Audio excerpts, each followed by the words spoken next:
नमस्कार, बहुत स्वागत है आपका शाम की चाय और सुबह की तैयारी में। आपके साथ मैं हूं विपिन भट्ट और मेरे साथ हैं सुमित मल्होत्रा जी। तो सर गुड इवनिंग। और आज सुमित जी शाम की चाय पियेंगे और मैं शाम का काढ़ा पीऊंगा क्योंकि मैं थोड़ा सर्दी जुकाम से पीड़ित हो गया हूं बदलते मौसम के बीच और थोड़ा बहुत पॉल्यूशन का भी। बट आई थिंक आप थोड़ा बियर करेंगे साथ में। बियर करेंगे साथ में। अच्छा, हाँ, नव वाली बियर नहीं। और अपने भी स्वास्थ्य का ख्याल रखिए क्योंकि बदलता मौसम सबको इम्पैक्ट करता है। आज मेरा हुलिया और कपड़े दोनों वैसे ही। एनीवेज राइट, लेकिन आज एक बड़ा दिन है मार्केट के लिहाज से। मार्केट के कौन से लिहाज से? प्राइमरी मार्केट के लिहाज से। तो सेकेंडरी मार्केट में आज कुछ ज़्यादा खास हुआ नहीं, फिर भी एक रोज की तरह मैं अपनी परंपरा निभाते हुए एक आइडिया दे देता हूं। तो कुल मिला के सेंसेक्स निफ्टी बढ़त पे तो बंद हुए लेकिन दिन में थोड़ा गोता खा गए थे। आरबीआई की तरफ से यानी शक्तिकांता साहब दास साहब आज एक बैंक कॉन्क्लेव में बोल रहे थे और वहाँ पर उन्होंने एनबीएफसीज को थोड़ी नसीहत दे दी और ये बाजार इसको सुनने के बाद थोड़ा सतर्क नज़र आया, थोड़ा सा ऊपर नीचे हुआ एंड फाइनली दिन की क्लोजिंग पॉजिटिव हुई लेकिन फिर भी दिन में थोड़ा सा नीचे ऊपर गया। मिड कैप चढ़कर स्मॉल कैप इंडेक्स गिरकर बंद हुआ। आईटी पावर ऑटो शेयरों में खरीदारी रही, रियल्टी बैंक मेटल शेयरों में बिकवाली रही। सेंसेक्स 92 और निफ्टी 28 पॉइंट चढ़ा। लेकिन ये बात तो हो गई बाजार की। बाजार में आज असली रंग था आईपीओस का। एक कल आ गया था, 4 आज आए हैं और उनकी ही चारों तरफ चर्चा है और वही बात हम अब सुमित जी से करेंगे। तो सुमित जी क्या रंग दिखा रहे हैं आईपीओ? 5 आईपीओ हो गए टोटल, जिनमें से एक आईपीओ आयरेडा जो कल से खुला है तो उसको कल बंद हो जाएगा, तो आपको उसमें पैसे लगाने का आखिरी दिन कल है। तो आगे मैं बात शुरू करूं, पहले मैं वही आंकड़े रख देता हूं जो अब तक आए हैं 5 बजे तक। 5 बजे तक 4.5 गुना सब्सक्राइब हो चुका है आयरेडा। 5 बजे तक 7 गुना रादर सब्सक्राइब हो चुका है टाटा टेक। रफली 2.5 गुना सब्सक्राइब हो चुका है फ्लेयर। गंधार टेक में करीब 5.5-6 गुना की सब्सक्रिप्शन वहां भी आ चुकी है। फेड बैंक अभी तक सिर्फ 40% सब्सक्राइब हुआ है, ये पूरा सब्सक्राइब अभी तक नहीं हुआ लेकिन पहला दिन है आज इनका, तो ये उम्मीद है पूरा हो ही जाएगा। लेकिन बाकी सब में जोरदार रिस्पांस पहले दिन ही आने लग गया है, तो आप ये अनुमान लगा के चल सकते हैं कि बड़े सब्सक्रिप्शन फिगर आपको एक्सपेक्ट करेंगे यहाँ पर फाइनल डे तक आते हैं, क्योंकि आखिरी दिन सबसे सब्सक्रिप्शन आता है, वहीं पर विंडोज़ खुलती हैं चेन्नई मॉल की। सो बड़े नंबर ये हैं। एक नंबर जो बाजार बंद होने के बाद आया, इकलौता अर्निंग था, वो था होनासा मामाअर्थ का। इसका नंबर आने वाले थे तो नंबर अच्छे आए हैं, मुनाफे फ्रंट पर भी, ऑपरेटिंग परफॉर्मेंस फ्रंट पर भी, ईबीटा सेल्स फ्रंट पर भी, मार्जिन फ्रंट पर भी नंबर चारों पैठ पे पहली तिमाही के नंबर जो हैं वो अच्छे आते हुए दिखाई पड़े। Q2 के नंबर है। अब कल किन चीज़ों पर आपको ध्यान रखना है, तो पहले तो बात तो आयरेडा का कल आखिरी दिन है, कल वीकली एक्सपायरी का दिन है, थर्सडे का सॉरी, तो थोड़ा उतार पटक जो बाजार में रहती है वो रहेगी। उसके अलावा आप ये अनुमान लगा के चलना कि दूसरा दिन है आईपीओ का, तो उसके स्ट्रॉन्ग नंबर कल भी आपको मिल सकते हैं, सभी सब्सक्रिप्शन गिरा है इनका। और कल टीसीएस में बायबैक करने का लास्ट डे है, अगर आप बायबैक में पार्टिसिपेट करना चाह रहे हो तो 24 तारीख एक्स डेट है, रिकॉर्ड होगी 23, तो कल लास्ट डे होगा। अगर आपको पार्टिसिपेट करना है तो वो एक दिन हो सकता है, इसको आप देख सकते हो। थैंक्स गिविंग डे है तो यूएस मार्केट बंद रहेगी। सो ये कुछ ट्रिगर हैं जिनको आप कल के लिए ध्यान रखेंगे। और अर्निंग सब ऑलमोस्ट खत्म ही है, सारी अर्निंग खत्म हो गई है। अब आईपीओ का ट्रिगर है, ये खत्म होते नए आईपीओ पाइपलाइन शुरू हो जाएगी। सो आप इनको ध्यान रखिए, मंथ एंड की तरफ जा रहे हैं और ये क्रूशियल पार्ट जो आप कल के तौर पर देख सकते हैं एटलीस्ट। राइट, तो सारा अपडेट हो गया आईपीओ से लेकर कल के लिए किन बातों का ध्यान रखना है। अच्छा, सवाल इंटरेस्टिंग आ रहे हैं। राहुल शर्मा, आपने हुनासा की बात की तो राहुल शर्मा जी सवाल पूछ रहे हैं कि हुनासा का आईपीओ मिला है, क्या करना चाहिए? और रिजल्ट तो आपने वैसे जिक्र किया लेकिन वही पूछा था उन्होंने। तो सबसे पहले तो सर आप अगर आपके पास आईपीओ अलॉटमेंट है तो मेरे ख्याल से आईपीओ के इशू प्राइस से बहुत दूर नहीं गए होंगे आप। 330 के अराउंड से इसका इशू प्राइस था, एक नीचे अगोता ही मारा था उसने लेकिन उसके बाद वो वापस ऊपर आ गया है। तो अभी तो आपको गेन है और गेन भी शायद मेरे ख्याल से 10% से कम होगा, तो मैं एज्यूम करता हूँ अभी तो आप बने रहो। वन कल नंबर आया तो चलेगा भी। एक रिसेंटली रिपोर्ट आई थी जेफरीज की, जिन्होंने जेफरीज थी या हाँ शायद जेफरीज की रिपोर्ट थी और उन्होंने 500 प्लस के टारगेट दिए थे, उसके बाद ये शेयर चला था। तो कुछ फंड एक्शन भी हुआ है नीचे, आप अभी तो होल्ड करो, बट अगेन आपकी जो प्रॉफिट होगा ना उसको आप धीरे धीरे ट्रेल करना। नए आईपीओ में जब तक क्वार्टरली नंबर पूरे आपको ना दिखाई पड़े तब तक लॉन्ग टर्म सिचुएशन नहीं समझ सकते हो आप। तो आप धीरे धीरे हर क्वार्टर बाय क्वार्टर सिचुएशन को रिव्यू करते रहो और स्टॉप लॉसेस को ट्रेल करते रहो, वही आपके लिए ज़्यादा बेटर है। और ये जितने भी स्टार्टअप्स के आईपीओ रहते हैं इनको थोड़ा आपको ध्यान से ऑलरेडी बहुत महंगे वैल्यूएशन पर आते हैं लोग, राइट हैंडल करना चाहिए। अच्छा, एक बड़ा इंटरेस्टिंग सवाल भी है और साथ में आपकी तारीफ भी आई है। Sumit sir, what is the secret behind your fitness? Suraj Kumar कह रहे हैं और सवाल उनका ये है कि I want to purchase a car in next 2 year, can I do SIP 15,000 की हर महीने? तो उससे क्या वो कार खरीद सकते हैं 2 साल में? तो सूरज जी आप 15,000 रुपये अगर पर मंथ की SIP देते हो तो मैं ये अज्यूम करता हूँ कि ये बन जाएगी रफली 6 लाख रुपया, आई थिंक, मोटा मोटा। शायद नहीं 6 लाख भी नहीं होगी, ये बन जाएगी करीब 1.5, और ऊपर से 180 190 के आसपास साल का आप इकट्ठा इससे कर लोगे 1, और उस पर आप करीब 12% रेट ऑफ रिटर्न मान लो जो बाजार देता है, एज्यूम करता हूँ कि ये बाजार इतना ही देगा। सो निफ्टी इतना ही देता है आमतौर पे, तो 12-24% मोटा मोटा बैक ऑफ द एनवलप में, बाकी डिटेल कैलकुलेशन करनी पड़ेगी।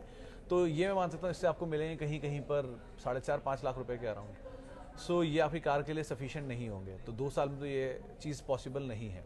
इंस्टेड आप एक बार को फीजिबिलिटी चेक कर लो कि आपको कार की कितनी ज़रूरत है, और कार और इक्विटी में, क्योंकि आप 2 साल इक्विटी में रहेगा तो आप ऐसे ही शेयर बेचने का मन नहीं करेगा आपका, तो आप वो अपने आप पैसे पहले चेक कर लो। तो फीजिबिलिटी वैसे सही नहीं है अगर मैं प्रैक्टिकल ग्राउंड से बात करूँ तो। और रही बात, कोई शेयर आपके हाथ आ गया जो 2 ही साल में चल गया तो बात अलग है, लेकिन बाजार की फीजिबिलिटी को देख के नहीं दिखता। रही बात फिटनेस की, तो sir health is the only wealth, I always follow that principle. तो मतलब जान है तो जहान है, तो इसलिए वो तो पहली प्रायोरिटी रहनी चाहिए हमेशा। और वैसे भी अगर आप हेल्थ के बारे में सोच रहे हो तो पैदल चलो, ज़्यादा अच्छी हेल्थ मेंटेन हो जाएगी। जी, कंज्यूमर अड्डा पे कल हमने आपको बताई था। और अच्छा, आपका ये सवाल ज़्यादा मुफीद है, हमारा जो 6:30 बजे वाला कार्यक्रम है उनके लिए ज़्यादा बेटर है। हाँ, जहाँ म्यूचुअल फंड की हम बात करते हैं, वहाँ आप ये कार का प्रश्न ज़रूर पूछिए, वहाँ आपको एक बेटर आंसर, बेटर प्लान मिलेगा। राइट, हमारे प्रोड्यूसर साहब कह रहे हैं कि एक आध सवाल फेसबुक से भी ले लीजिए। कोल इंडिया का एक सवाल आया सुहाना जी का, सुहाना साहब का। उन्होंने पूछा कोल इंडियन ट्राइडेंट, तो पहले तो अली साहब, अगर आपने शेयर ले रखा है तो आपको कल डिविडेंड मिल गया होगा 15 रुपये। तो कोल इंडिया वैसे ही फेमस है अपने डिविडेंड यील्ड के लिए। आप समझो 250 रुपये 300 रुपये के आसपास शेयर का दाम है, और उस पर 15 रुपये डिविडेंड आता है, तो 5% यील्ड तो वैसे ही बैठ जाती है। मोटा मोटा 7% 7.5% यील्ड की ऑलरेडी चलती है आमतौर पे। तो आपको डिविडेंड तो कल मिल गया होगा, वो एक्स हुआ है कल, तो मतलब अगर नहीं आया खाते में तो आ जाएगा 2-4 दिन में। सो आप उसको तो होल्ड करो, डिविडेंड के लिए अच्छी स्टोरी है ये, डिविडेंड प्ले ऑफ होता रहेगा। कोल इंडिया अपने इशू प्राइस से नीचे गया था एक बारी, 2010 में IPO आया था, और वहाँ से जो उसने हाई बनाया था 400 रुपये का, वो दोबारा आज तक कभी अचीव नहीं हुआ। लेकिन विद टाइम उसने उस कॉस्ट को ऐसा निकाल दिया कि किसी पास भी जो कोल इंडिया पड़े होंगे IPO के, उनके सब शेयर फ्री होंगे, क्योंकि डिविडेंड दे देकर उसने सारे शेयर फ्री कर दिए। So it's a cash cow, dividend लीजिए, आराम से बैठिए इसमें। अब रही बात ट्राइडेंट की, तो ट्राइडेंट के केस में सर 32 रुपये 30 रुपये इसके लिए एक स्टॉप लॉस रखिए और बने रहिए। मोमेंटम में चल गया चलेगा, क्योंकि ये चला बहुत था पहले। फिर टेक्सटाइल की स्टोरी है, वो स्टोरी यूजुअली साइक्लिकल होती है।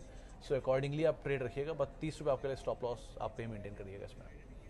चलिए, आज कल हमने जिक्र किया था, लेकिन ये देखिए आज आपके सामने हमारा इंस्टाग्राम लाइव। कल के लिए क्षमा, कल कुछ तकनीकी खराबी हुई थी, लेकिन फर्स्ट टाइम मार्केट में एंट्री लिया है और मैं न्यू हूँ। हाँ, तो मुझे स्टार्ट कहाँ से करना चाहिए, प्लीज़ सजेस्ट। तो पोलो साहब, आपका नाम मुझे नहीं पता, लेकिन मैं आपके जैसे जितने भी नए निवेशक हैं उनके लिए सिर्फ एक ही बात बोलूँगा, जब आपको बाजार के बारे में कुछ नहीं पता तो आप कभी ये मत सोचना कि आप फ्यूचर एंड ऑप्शन में उतर जाओ, क्योंकि फ्यूचर एंड ऑप्शन हमेशा उनके लिए है जो बहुत टाइम डेडिकेट कर सकते हैं और बहुत लंबे समय तक बाजार को ट्रैक करते आ रहे हैं, क्योंकि बहुत कॉम्प्लेक्स सब्जेक्ट है और बहुत ज़्यादा पैसा उसमें वाइड स्विंग होता है, बहुत आता भी है और बहुत ज़्यादा जाता भी है। सो इसलिए उनको आप अवॉइड करना, पहली चीज़ अवॉइड करना इसलिए बोल रहा हूँ कि पहले उसकी स्किल समझ लो, फिर आप उतरना उसमें। दूसरा, अगर आपको कुछ नहीं पता बाजार के बारे में तो म्यूचुअल फंड आपके लिए बेस्ट होता है। धीरे धीरे समझ जाइए, 6 महीने में बाजार समझ जाएंगे आप, उसके बाद आप अपना एक्सपेंशन करते रहिए। तो पहले म्यूचुअल फंड लीजिए। अगर म्यूचुअल फंड से आप ज़्यादा समझते हैं बाजार को, तो आप gold ETF, Nifty ETF, Nifty bank ETF, IT ETF खरीदिए।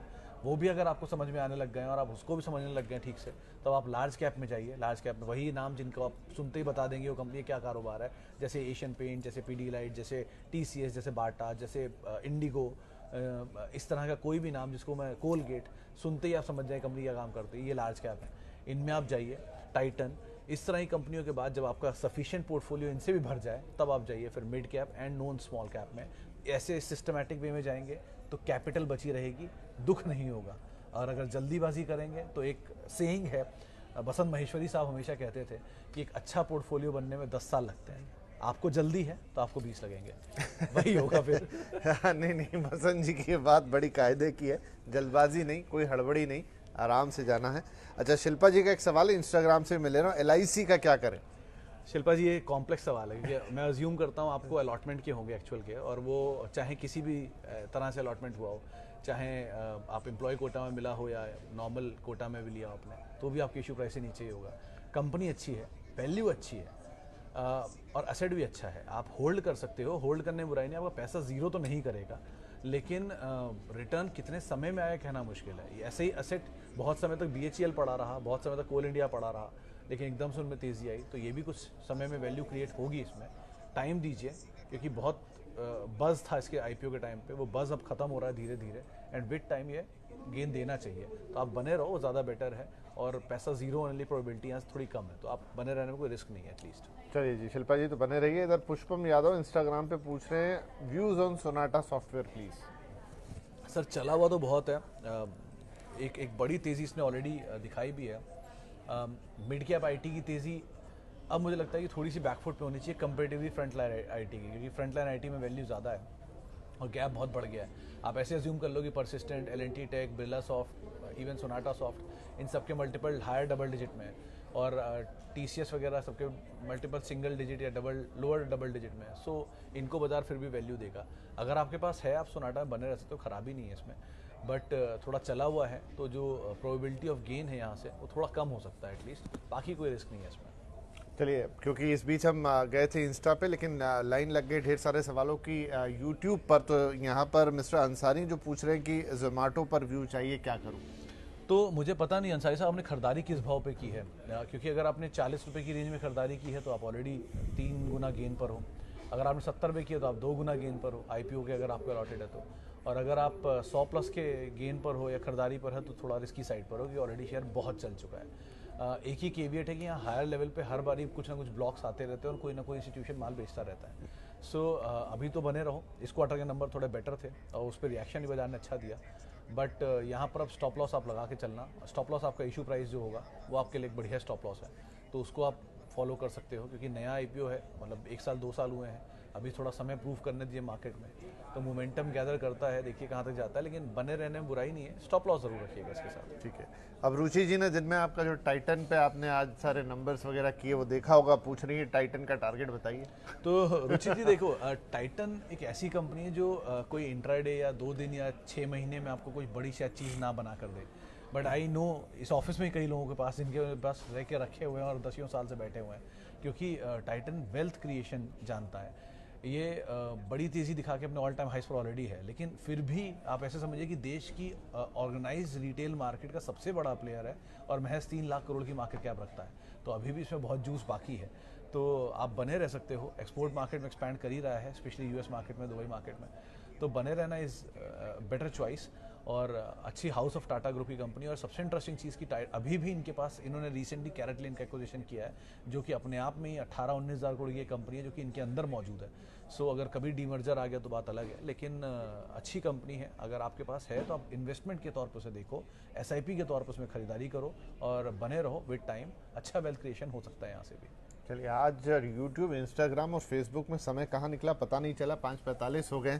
ये तो आखिरी सवाल ले लीजिए क्योंकि आज सवाल बहुत ज्यादा है। invested my father money in multiple companies but in small amount like 10-20K except TCS, HDFC and Reliance. So is it good habit to invest multiple companies with small amount? Sir Suraj ji, पहले तो father जी की अपने आप consultation ले लीजिएगा उसमें। ऐसा नहीं है किसी पूंजी को पूरी तरह खत्म करें, बट कैपिटल प्रोटेक्शन पहली प्रायोरिटी है। इन तीनों चीज़ों में आपका कैपिटल तो प्रोटेक्ट रहेगा, क्योंकि देश की 3 सबसे बड़ी कंपनियों में पैसा डाला है, Reliance, TCS and HDFC bank, तो कैपिटल तो प्रोटेक्ट रहेगा आपका, बट गेन 15-20% ही रहेंगे। तो ये आपने चुनाव सही किया है, लेकिन स्लो एंड स्टडी ही कर रहे हो आप, ये भी सही है, फैसलों में कोई गलती नहीं है, बट मॉनिटरिंग करते रहना और जैसे जैसे प्रॉफिट मिलता रहा थोड़ा पूंजी को निकालते रहना और फादर साहब को वापस करते रहना, ताकि उनको भी डिससेटिस्फैक्शन ना हो विद टाइम। लेकिन हाँ, लार्ज कैप के साथ बने रहना, क्योंकि अभी ये हार्ड अर्न मनी दिख रही है मुझे, और नॉन मिड कैप में जाना, अगर जाना भी तो मिड कैप में किसी ये छोटे पेनी स्टॉक, 5 रुपये का शेयर, 8 रुपये का शेयर, मल्टी बैगर के मैसेजेस, इंस्टाग्राम की रील, इन सब से थोड़ा दूर रहना, यूट्यूब वो ऑप्शन के ट्रेड्स, इन सब से दूर रहना, लेकिन लार्ज कैप के साथ स्टिक करना। समय लगेगा, लेकिन आपका कैपिटल प्रोटेक्ट रहेगा, वो ज़्यादा ज़रूरी है आपके लिए फिलहाल। चलिए, बढ़िया। और आपने पिता पुत्र के सवाल का जवाब दिया है, तो मैं बता दूं कि आज हम भी ऐसी ही कुछ बात करने जा रहे हैं। बात थोड़ी गंभीर है, मैं इसलिए कुछ बोला नहीं, गंभीर है। जी गंभीर है, काफ़ी गंभीर है। देखिए, जिन्होंने भी खबरें फॉलो की हैं, कल आपने सुना होगा या फिर आज खबरों में पढ़ा होगा कि सुप्रीम कोर्ट ने कोचिंग सेंटर्स के ऊपर एक बड़ी टिप्पणी की है। कोटा के हादसे सबके सामने, जहां IIT और अन्य चीज़ों की तैयारी करने जो बच्चे जा रहे हैं, सुसाइड्स के बहुत केस आ रहे हैं। सुप्रीम कोर्ट में एक याचिका पहुंची थी कि इन कोचिंग सेंटर्स पर रोक लगाई जाए। सुप्रीम कोर्ट ने जवाब में ये कहा है, कोचिंग सेंटर्स एक तरफ, लेकिन ये जो प्रेशर बच्चों के ऊपर बनता है उसके लिए माता पिता भी जिम्मेदार हैं। इसलिए उन्होंने कहा हम कोचिंग सेंटर्स पे तो रोक नहीं लगा सकते और आप सरकार के पास जाइए इस तरह की चीज़ों के लिए। उन्होंने ये भी कहा कि स्कूलों में जिस तरह का कंपटीशन है, शायद कोचिंग सेंटर में बच्चों की मजबूरी होती जाना, लेकिन माता पिता जिस तरह का प्रेशर क्रिएट कर देते हैं बच्चों के ऊपर, उसको उन्होंने एक बड़ा जिम्मेदार ठहराया है कि बच्चे को परफॉर्म करना पड़ता है, फिर चाहे वो उतनी कैपेबिलिटी रखता है नहीं रखता है। तो सुमित जी, बड़ा गंभीर टॉपिक है और आज इसी को हम लेकर जा रहे हैं कंज्यूमर। आपका क्या मानना है? जी, बात तो सही है, सुप्रीम कोर्ट गलत नहीं है अपने कहने में कि ये माता पिता बहुत ज़्यादा उम्मीदें लगा लेते हैं और उन उम्मीदों का बोझ जो है बच्चे के ऊपर आता है, फिर उससे शायद कहीं कंफ्यूजन हो जाता है कि मैं तो नहीं कर पा रहा हूँ और फिर वो कोई ड्रास्टिक कदम उठा लेता है। तो करेंगे विस्तार से डिटेल में चर्चा। जैसा मैंने कहा, बड़ा और गंभीर टॉपिक है, जरूर जुड़ेगा हमारे साथ। और जाने के पहले बाकी अपना जो फीडबैक है हम दोनों के ट्विटर हैंडल पे @सुमित रिसर्च मेरा और विपिन जी के हैंडल पे आप दे सकते हैं। आपसे कल मुलाकात होगी और कोई भी निवेश अगर आप कर रहे हैं तो अपने वित्त सलाहकार की राय जरूर ले, ये सबसे इंपॉर्टेंट बात है जो जरूर अंडरलाइन करके रखें। चलिए, बहुत धन्यवाद, बहुत अच्छा आपका रिस्पांस है। कल आपसे फिर मिलते हैं और धीरे धीरे देखिए आज भी थोड़ा समय हमने बढ़ा दिया है, बढ़ता जा रहा है, हाफ एन आवर तक पहुंच जाएगा। तो कल मुलाकात होगी। Till then take care, bye bye, नमस्कार।